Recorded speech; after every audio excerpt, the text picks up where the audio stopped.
దానికంటే ముందు డెఫినెట్గా ఈ చిత్రం గురించి మాట్లాడడానికి ఇంకొక ఇంపార్టెంట్ అండ్ వండర్ఫుల్ పర్సన్ ఇక్కడ ఉన్నారు. ఆయనే రైటర్ రాజేంద్ర కుమార్ గారు. వారికి ఇప్పుడు సాధారణంగా వేదికపైకి ఆహ్వానం పలుకుదాము. సో ఈ చిత్రంలోని ఇమోషన్ని, డివోషన్ని అద్భుతంగా బ్యాలెన్స్ చేస్తూ మన ముందుకి అనంత చిత్రాన్ని వారి రచనతో మన ముందుకు తీసుకొస్తున్నటువంటి రాజేంద్ర కుమార్ గారికి స్వాగతం పలికేస్తూ వారిని మాట్లాడవలసిందిగా రిక్వెస్ట్ చేస్తున్నాం.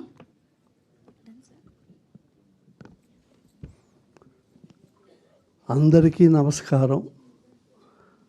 ముందుగా నేను చెప్పదలుచుకున్నది ఏంటంటే, నేను రాజేంద్ర కుమార్ని భగవాన్ సత్యసాయి బాబా భక్తుడిని ముందు, తర్వాత సినిమా రైటర్ని. నేను నా కుటుంబం తరతరాలుగా ఆయన భక్తులం మేము. సో అది నాకు మొదటి హోదా. చాలా సంతోషంగా ఉంది ఈరోజు మా సద్గురు శ్రీరామ్ సారి సమక్షంలో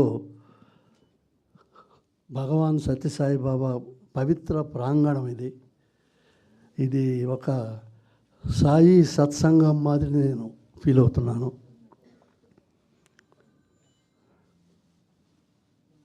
బాబా ఆశీస్సులతోనే ఏవైనా జరుగుతాయి. దీని గురించి సురేష్ కృష్ణ గారు మొన్న తమిళ్ ఫంక్షన్ జరిగినప్పుడు చాలా డీటెయిల్గా చెప్పారు. అది ఆయన ఆశీస్సు, మన గిరీష్ కృష్ణమూర్తి గారి సంకల్పం, రత్నాకర్ గారి ఆయన ప్రోత్సాహం, మా డైరెక్టర్ సురేష్ కృష్ణ గారి తపస్సు అనంతం. తపస్సు చేశారు సురేష్ కృష్ణ గారు. ఆయన తపస్సులో, ఆయన టీంలో మా అందరికీ అవకాశం ఇచ్చారు. ఇంత అద్భుతంగా అనంత అన్న సినిమా మన ముందుకు తీసుకొచ్చారు సురేష్ కృష్ణ గారు. ఆ టీంలో ఒక సభ్యుడిని అయినందుకు నేను గర్వపడుతున్నాను. ఈ సినిమా గురించి చెప్పుకోవాలంటే, ఈ cinema Telugu version travel, musical ట్రావెల్లో నేను దగ్గరగా చూశాను. తెలుగు పాట, తమిళ్ పాట, హిందీ పాట, 3 పాటలు దగ్గరగా చూశాను. సింగర్స్తో పాడించాను. ఇదంతా చూసి నాకున్న అనుభవము, ఈ సినిమా అనుభవము అన్నీ కలిపితే నేను ఒక కంక్లూజన్కి వచ్చాను. ఎంత అద్భుతమైన మ్యూజిక్ దర్శకుడు దేవా, ఎంత గొప్ప దర్శకుడు అండి. ఆయన గురించి కొత్తగా ఆయన చేసిన సినిమాల గురించి మనం చెప్పక్కర్లేదు. ఇప్పుడు మీరు విన్నారు కదా పాట, ఎంత బాగా చేశారు ఆ ట్యూను. మీరు ఇంటికి వెళ్ళిన తర్వాత కావాలంటే ఒకసారి వినండి, మళ్ళీ మళ్ళీ మళ్ళీ మళ్ళీ వినాలనిపిస్తుంది. అంత బాగా ఆ ట్యూన్ చేశాడు ఆయన. ఆ ట్యూన్కి తమిళ్లో పా విజయ్ ఆయన పద్ధతిలో ఆయన అద్భుతంగా రాస్తే, తెలుగులో మా సోదరుడు రామజోగయ్య శాస్త్రి గారు మహా అద్భుతంగా రాశారు. పాట మీరు విన్నారు. ఆ సంగీతానికి ఈ సాహిత్యం ఎప్పుడైతే జోడింపబడిందో ఆ పాట మహాద్భుతమైంది. అలాగే హిందీలో సమీర్ గారు రాశారు ఆ పాట. దయాకరో దయాకరో మేరే దృష్టి మే తూ సారే సృష్టి మే తూ అని ఆయన, ఎవరికి వాళ్ళు అందరూ సరస్వతి పొత్తులే, అందరూ గొప్ప లిరిక్ రైటర్సే. సో 3 వర్షన్స్లో పాట అంత అద్భుతంగా వచ్చింది. సురేష్ కృష్ణ గారి టీము నేను షూటింగ్ అప్పుడు చూశాను. ఇప్పుడు నా గురించి కూడా ముందు చెప్పేసుకుంటే మళ్ళీ మర్చిపోతానేమో నేను. ఈ సినిమాలో కాకతాళీయంగా ఏదో సీన్ జరుగుతుంటే నా చేత చిన్న క్యారెక్టర్ చేయించారు సురేష్ కృష్ణ గారు. జగతి బాబు గారు పక్కన కూర్చోబెట్టి చిన్న క్యారెక్టర్ ఏదో చేశాను నేను. ఆ సినిమాలో 5 బిట్ సాంగ్స్, ఏమో ఎమోషనల్ బిట్ సాంగ్స్ ఉన్నాయి. రాజేందర్, నువ్వు స్క్రిప్ట్లో ఉన్నావు కదా, 5 బిట్ సాంగ్స్ నువ్వే రాయని చెప్పి నా చేత రాయించాడు. అది నా పాత్ర అయిపోయింది.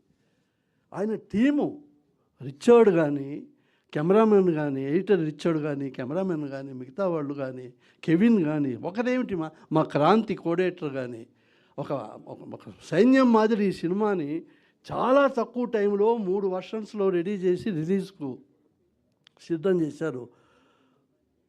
చాలా గొప్ప విషయం. నేను సుహాసిని గారు, జగతి బాబు గారు, మిగతా ఆర్టిస్టులను మీరు చూశారు పాటలో. జగపతి బాబు గారి గురించి మాత్రం నేను ప్రస్తావించాలి. ఈరోజు రావాల్సింది ఆయన రాలేకపోయారు. దీంట్లో ఒక పాత్ర వేశారు. ఆయన అసలు ఇంతకుముందు మాకు జగపతి బాబుతో పరిచయం ఉంది, మా సినిమాలు చేసాం. అసలు ఎంత ఇన్వాల్వ్ అయిపోయాడంటే ఈ పాత్రలో, నేను కరెక్ట్గా చేస్తున్నానా, నా పాత్ర ద్వారా, నా సంభాషణ ద్వారా, సన్నివేశం ద్వారా బాబా మెసేజ్ కరెక్ట్గా వెళ్తోందా అని క్షుణ్ణంగా ఎక్కడికక్కడ చర్చించుకుంటూ షూటింగ్ అప్పుడు, డబ్బింగ్ అప్పుడు, సాంగ్ పిక్చరైజేషన్ అప్పుడు చాలా ఇన్వాల్వ్ అయ్యారు జగతి బాబు గారు. చాలా కంట్రిబ్యూట్ చేశారు కూడా. ఆయన ఈ సినిమాకు ఒక అసెట్ అయ్యారు. అలాగా హరిహరన్ గారు, ఆయనతో ఆయన పాడుతుంటే చూడడం ఒక అనుభూతి. చిన్మయి, మనో, నేను రాసిన 5 బిట్లు మనో పాడాడు. మనో నాకు పాత మిత్రుడు. ప్రతి ఒక్కరూ మనో వస్తే బాబాతో నాకు పలానా అనుబంధం ఉంది, సురేష్ కృష్ణ గారు ఒక అనుబంధం ఉంది, నాకు ఒక అనుబంధం ఉంది. ఆ సినిమాలో పనిచేసిన ప్రతి టెక్నీషియను, ప్రతి ఆర్టిస్టుకు ఆ సినిమాతో అనుబంధం ఉంది. అదే బాబా. రత్నాకర్ గారు మన మెడ్రాస్లో ఎంతో గొప్పగా మాట్లాడారు. బాబా గారి తర్వాత దాన్ని ఎంతో గొప్పగా ఆ పుట్టపర్తి సంస్థాన్ని ఆయన నడుపుతున్నారు. ఆయన ఇచ్చిన ప్రోత్సాహం అడుగడుగున, ప్రతి సన్నివేశం, ప్రతి స్క్రిప్టు, పాట, లొకేషన్స్, మీకు ఏ ఫెసిలిటీస్ కావాలని డైరెక్టర్తో ఎప్పటికప్పుడు టచ్లో ఉండి, మన గిరీష్ గారితో టచ్లో ఉండి అన్ని ఫెసిలిటీస్ ఇచ్చి ఈ సినిమా ఇంత బాగా రావడానికి రత్నాకర్ గారు ఎంతో సహకరించారు, వాళ్ళ టీం అక్కడ. అలాగే ఇంక మనం ఆయన ప్రొడ్యూసర్ గిరీష్ గారి గురించి చెప్పక్కర్లేదు. ప్రొడ్యూసర్ నా పేరు వేయద్దండి, ఏదో మీ పేరు వేయాలి కదా, డెడికేటెడ్. నేను ఈ సినిమా సమర్పించాను, నా పేరేంటి చాలు, నేను ప్రొడ్యూసర్ ఏంటి బాబా గారికి అని ఆయన ఒక భక్తుడు, బాబా భక్తుడు. అసలు ఈ సినిమా మీరు చూస్తే థ్రిల్ అవుతారండి. నేను ఒక విషయం చెప్తాను, రేపు సినిమా రిలీజ్ అవుతుంది, థియేటర్లో కానీ ఓటీటీలో ఎక్కడైనా రిలీజ్ అవుతుంది. 2 రకాల వాళ్ళు భక్తులు ఈ సినిమా చూస్తారు. మొదటి భక్తులు ఎవరంటే, ఆల్రెడీ భక్తులు ఆ సినిమా చూసి సంతోషపడతారు. భక్తులు కాని వారు ఆ సినిమా చూసిన తర్వాత భక్తులుగా మారుతారు. సో భక్తులే, ఆ సినిమా చూసేది భక్తులే ఉంటారు. బాబా గురించి చెప్పాలా, ఎందుకంటే చెప్పి తీరాలి కొన్ని విషయాలు. మీ అందరికీ తెలుసు, భక్తులైన వాళ్ళకు తెలుసు, ప్రపంచానికి తెలుసు. బాబా గారు ప్రతిరోజు ఆ రోజుల్లో వచ్చి ఒక సందేశం ఇచ్చేవాళ్ళు. పుట్టపర్తిలో కొన్ని వేల మంది ఎదురుగా కూర్చుంటే ఆయన తెలుగులోనే మాట్లాడతారు బాబా గారు, రాయలసీమ యాసలో. పక్కన ఒకతను ఇంగ్లీష్లో దాన్ని ట్రాన్స్లేట్ చేయాలి. ఒకరోజు బాబా గారు సందేశం ఇవ్వడానికి వచ్చారు, ఆ ఇంగ్లీష్లో ట్రాన్స్లేట్ చేసే మనిషి లేడు, ఏదో కారణం వల్ల రాలేదు. అందరూ కంగారు పడిపోతున్నారు, ఇప్పుడు ఎలా చెప్పాలి బాబాకి ఈ మాట, ట్రాన్స్లేట్ ఎవరు చేస్తారు అని చెప్పి. చూశారు బాబా గారు, ఇటు చూశారు, ఎదురుగ్గా ఒక ఫారినర్ కూర్చోన్నాడు, అమెరికనో బ్రిటిషర్ ఎవరో, ఇట్లా అని పిలిచారు అతన్ని. అతను వచ్చాడు, భక్తుడు నిలబడ్డాడు, ట్రాన్స్లేట్ ట్రాన్స్లేట్ చేశాడు. అతనికి తెలుగు రాదు, ఎట్లా ట్రాన్స్లేట్ చేశాడు ట్రాన్స్లేట్ చేశాడు. ఇప్పుడు నేను ఇంకో విషయం అడుగుతాను, 50-60 ఏళ్ళు బాబా గారు సందేశం ఇస్తుంటే భక్తులు చేతులు జోడించి శ్రద్ధగా వింటుండేవాళ్ళు. ఆ విన్న వాళ్ళల్లో తెలుగు వచ్చిన వాళ్ళకు తెలుగు అర్థమైంది, ఇంగ్లీష్ వచ్చిన వాళ్ళకి ఇంగ్లీష్ అర్థమైంది. తెలుగు ఇంగ్లీష్ రాని వాళ్ళ సంగతి ఏంటి? వాళ్ళకి ఏ భాష, వాళ్ళు ఎలా అర్థం చేసుకున్నారు? ఏం మెసేజ్ వెళ్ళింది బాబా నుంచి వాళ్ళకు? భగవంతుడికి భక్తుడికి మధ్య భాష ఉండదు. ఆయన చూస్తేనే వాళ్ళకి అర్థమైపోతుంది. పంజాబ్ నుంచి ఒకడు వస్తాడు, వాడికి ఇంగ్లీష్ రాదు, ఇది రాదు, చైనా వాడు వచ్చేవాడు. మనం ఎన్నో గుళ్ళకి వెళ్ళి ఉంటాం, ఎంతోమంది దైవ సమానుల దగ్గరికి వెళ్ళి ఉంటాం. ఎక్కడైనా ఏముంటుంది, దేవుడి దగ్గరికి మనం వెళ్తాం, వెళ్ళి దండం పెట్టుకుంటాం. జరిగేది ఎక్కడైనా అదే జరుగుతుంది. ఒక పుట్టపర్తిలో మాత్రం జరిగేది కాదు. ఆ రోజుల్లో మనందరం ఎదురుగ్గా ఇసుకలో కూర్చొని ఉంటే బాబా మన దగ్గరికి వచ్చేవాడు. ఒక్కొక్కరి దగ్గరికి భక్తులు దేవుడి దగ్గరికి పోవడం కాదు, దేవుడు భక్తుడి దగ్గరికి వచ్చేవాడు. ఏంటి, చీటీ రాస్తే ఆ చీటీ ఆయన తీసుకునేవాడు. ప్రసాదం పక్కన దీంట్లో పట్టుకొని వస్తుంటే ప్రసాదం ఆయన చేత వడ్డించేవాడు. ఆ వీడియోలు చూడండి మీరు, ఒళ్ళంతా చెవటతో తడిచిపోయి. అప్పట్లో అనంతపూర్లో ఎండ, అవుట్డోరు, ఇసుక, కొన్ని వేల మందికి ఆయన ప్రసాదం పెట్టేవాడు. ఈశ్వరమ్మ గారు వారి తల్లి, వారి మాతృదేవత. ఈయన భక్తి జనం రావడం చూసి ఒకరోజు బాబా గారి దగ్గరికి వచ్చిందంట. నాన్న నాకు ఒట్టేయమని అడిగింది. నువ్వు ఇవన్నీ చూస్తే నిన్ను వాళ్ళు వీళ్ళు తీసుకెళ్ళిపోతారేమో, నువ్వు ఈ ఊరు వదిలి వెళ్ళను అని నాకు మాట ఇవ్వు అనింది. తల్లికి మాట ఇచ్చాడు బాబా, నేను ఈ ఊరు వదిలి వెళ్ళనమ్మా, ప్రపంచం ఈ ఊరికి వస్తుంది అని చెప్పాడు ఆయన. ప్రపంచంలో పుట్టపర్తి జాగ్రఫీ, పుట్టపర్తిలో ఒక ప్రపంచం బాబా ఫిలాసఫీ. ఒక ప్రపంచాన్ని సృష్టించాడు బాబా. ఆ ప్రపంచాల్లో అన్ని పండుగలు జరుగుతాయి.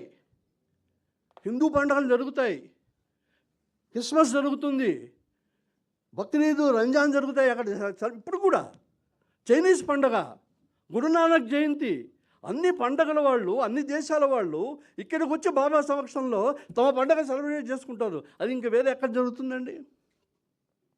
అక్కడే జరిగింది అది. చాలా రోజుల క్రితం బాబా ఉత్తరాలు రాసేవాడు. 40-50 ఫోన్లు కూడా లేవు. పోస్ట్ మ్యాను ఒక 2-3 గోతాలు మోసుకుంటూ వచ్చి కొన్ని వందల వేల ఉత్తరాలు అక్కడ ఆ బాబా గారి రూములో గుమ్మరించేవాడు. ఆ గుమ్మరించిన అన్ని వందల వేల ఉత్తరాలకు బాబా స్వదస్తూరితో రిప్లై ఇచ్చేవాడు. వేల మంది విడివిడిగా ఉత్తరాలు రాయడం ఒక ఎత్తు, ఆ వేల మందికి బాబా ఒక్కడే స్వదస్తూరితో సమాధానం ఇవ్వడం ఒక ఎత్తు. ఒక అతను రాశాడు ఒకసారి ఉత్తరం, స్వామి నేను చూద్దామని వద్దాం అనుకుంటుంటే నాకు కుదరలేదు స్వామి అని.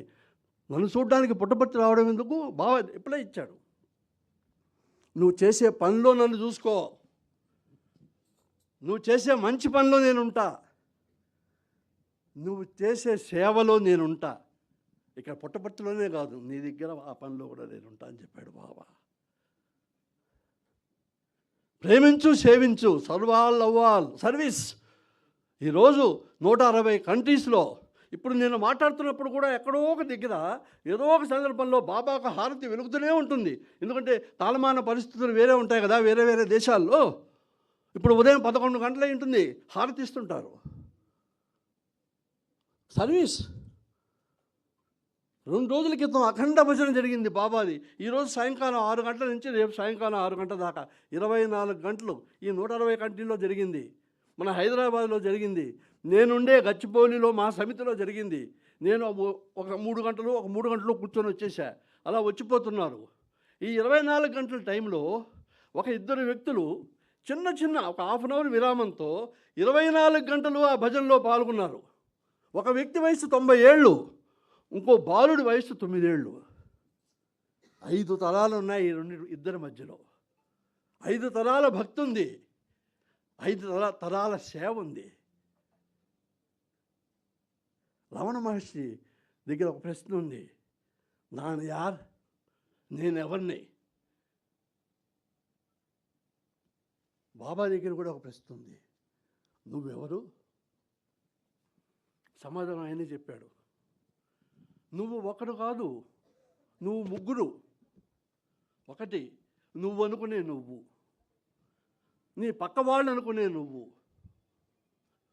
అసలైన నువ్వు, అదే నువ్వు.